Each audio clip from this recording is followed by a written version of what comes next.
નમસ્કાર મિત્રો, શું તમે જાણો છો કે જો તમારું આધાર કાર્ડ મોબાઈલ નંબર સાથે લિંક નથી તો ઘણા મહત્ત્વના કામ અટકી જાય છે.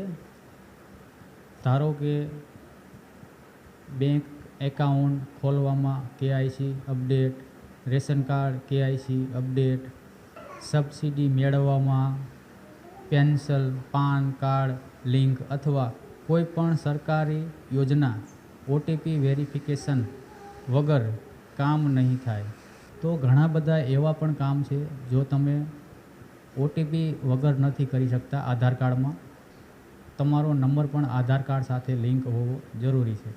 તો તમને હું 2 સર્વિસ એવી બતાવીશ કે તમે તમારા ઘરે બેઠા તમારે મોબાઈલ નંબર લિંક કરવો હોય આધાર કાર્ડ સાથે, અથવા આધાર કાર્ડમાં કોઈ નામ સુધારા કરવા હોય તો પણ તમે ઘરે બેઠા કરી શકો છો. યુઆઈડીએઆઈ નિયમ મુજબ તમારું આધાર કાર્ડ એક માન્ય મોબાઈલ નંબર સાથે જોડાયેલું હોવું જોઈએ. લિંક કરવાની સરળ રીત: નજીકના આધાર સેન્ટર અથવા સીએસસી સેન્ટર પર જાઓ, આધાર કાર્ડની ઓરિજિનલ કોપી આપો, બાયોમેટ્રિક વેરિફિકેશન કરાવો, અંગૂઠાનું નિશાન આપો, ફોર્મમાં તમારો મોબાઈલ નંબર લખાવો, ₹50ની ફી ચૂકવો અને રસીદ રાખો પાસે. માન્ય રીતે 2 થી 5 દિવસમાં તમારો મોબાઈલ નંબર લિંક થઈ જાય છે. તમારો મોબાઈલ નંબર લિંક થયો છે કે નહીં તે જાણવા માટે આધાર કાર્ડ સાથે લિંક થયો છે કે નથી તે જાણવા માટે યુઆઈડીએઆઈની વેબસાઇટ પર જાઓ અને વેરિફિકેશન આધાર મોબાઈલ નંબર સર્વિસ ઉપયોગ કરી શકો છો. યાદ રાખો, એક જ મોબાઈલ નંબર આધાર કાર્ડ સાથે લિંક થઈ શકે છે.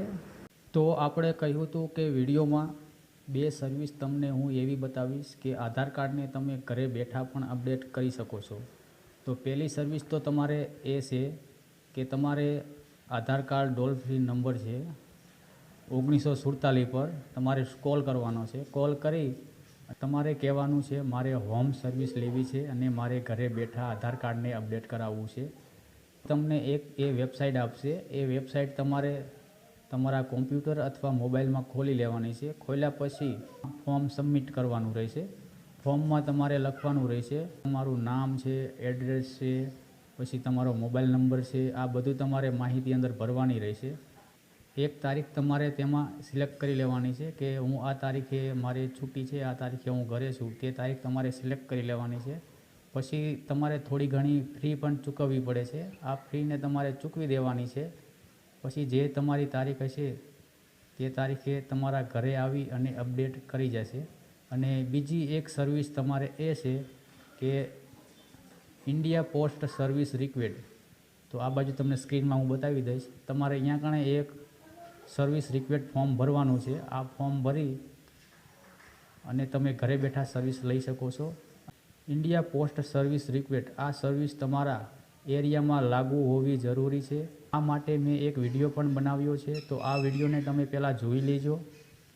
ઇન્ડિયા પોસ્ટ સર્વિસ કઈ રીતે આપણે રિક્વેસ્ટ કરવી, બધી માહિતી મેં સંપૂર્ણ ભાષામાં આ વિડીયોમાં સમજાવ્યું છે. તો આ રહ્યું વિડીયોનું થંબનેલ. આ વિડીયો જોઈ લેજો અને અમારો વિડીયો જો પસંદ આવ્યો હોય તો વિડીયોને લાઇક અને સબસ્ક્રાઈબર કરતા રહેજો. આવી જ માહિતી માટે તો મળીશું નવા વિડીયો સાથે, નવા ટૉપિક સાથે. Bye bye.